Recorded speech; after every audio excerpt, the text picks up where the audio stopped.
The winter solstice marks the longest night of the year, the moment when darkness reaches its fullness before the light begins slowly to return.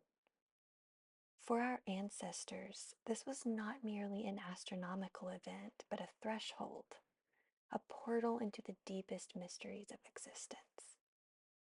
In the great wheel of the year, we have moved into the yin half, the receptive, inward turning, restorative phase, where summer invited us to expand, to express, to radiate outward in all directions. Winter asks us to contract, to draw inward, to descend into the rich darkness of our inner worlds.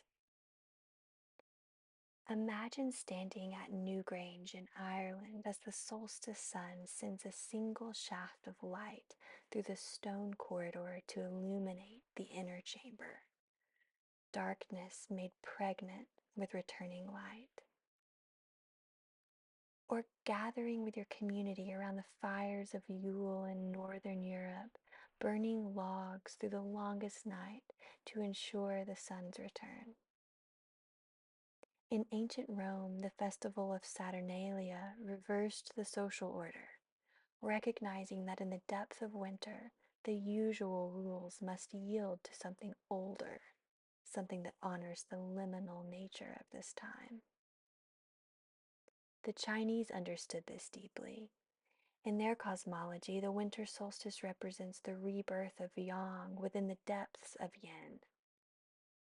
It is when the first seed of light germinates in the dark earth of winter. The indigenous peoples of the northern latitudes knew that survival depended on stillness, on conserving energy, on turning to story and dream, and on the deep nourishment that comes from gathering close. The light is always born from within the center of the darkness. Our modern world resists this wisdom. We live under artificial lights that never dim, rushing toward the new year with resolutions of action and achievement. But our bodies remember. They remember that winter is for restoration, for rebuilding the reserves we spent in summer's abundance. This is when our nervous systems long to shift from sympathetic to parasympathetic dominance, from doing to being, from the outer to the inner landscape. Our metabolism naturally slows. We need more sleep, darker hours, warmer foods, and deeper rest. We are meant to dream more, to reflect, to let the year's experiences compost into wisdom. When we honor this natural rhythm, we access profound healing. In homeopathy, there are remedies that speak directly to this time of drawing inward and receiving profound nourishment. The matrodonal remedies, remedies made from substances of pregnancy and birth, carry the signature of primal nurturing, of the unconditional nourishment we received before we had words or understanding. Lac materna, made from human breast milk, holds the vibration of our first and deepest nourishment, the fundamental sense of being held, fed, and sustained by life itself. In the darkness of winter, when we turn inward, these remedies can help us access that place of original wholeness, the original womb, before the world asked us to be anything other than what we are. They support a returning to source, a deep replenishment at the cellular level of being. The winter solstice invites us to work at the constitutional level, to address not just symptoms, but the fundamental patterns that shape our experience of life.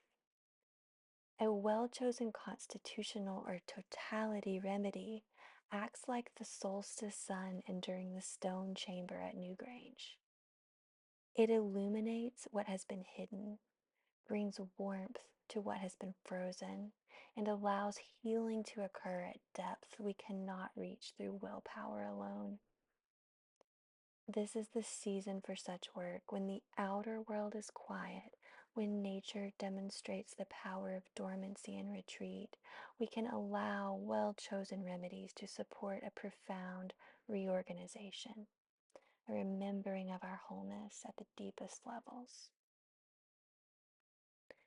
Winter also invites us to slow down and meet our shadow, those parts of ourselves we've banished to the darkness. The snake and reptile remedies in homeopathy offer remarkable support for this work.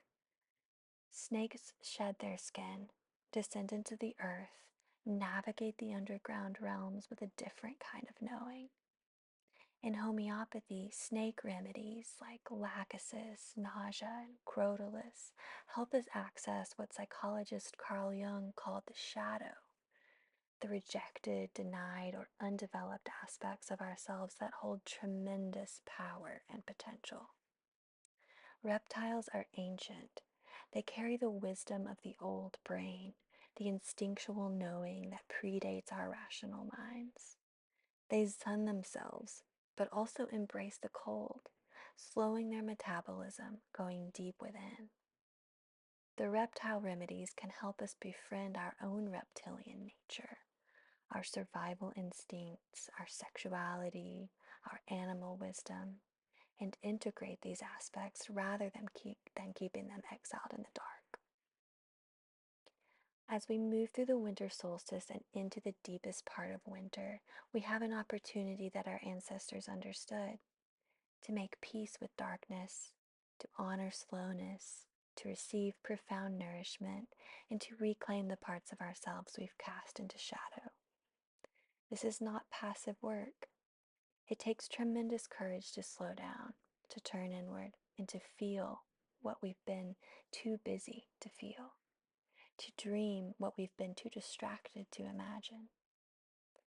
But this is the season that supports it.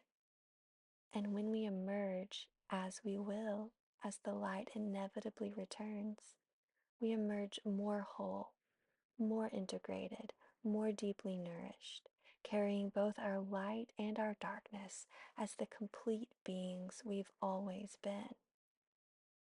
May this solstice bring you deep rest, profound nourishment, and the courage to embrace your wholeness.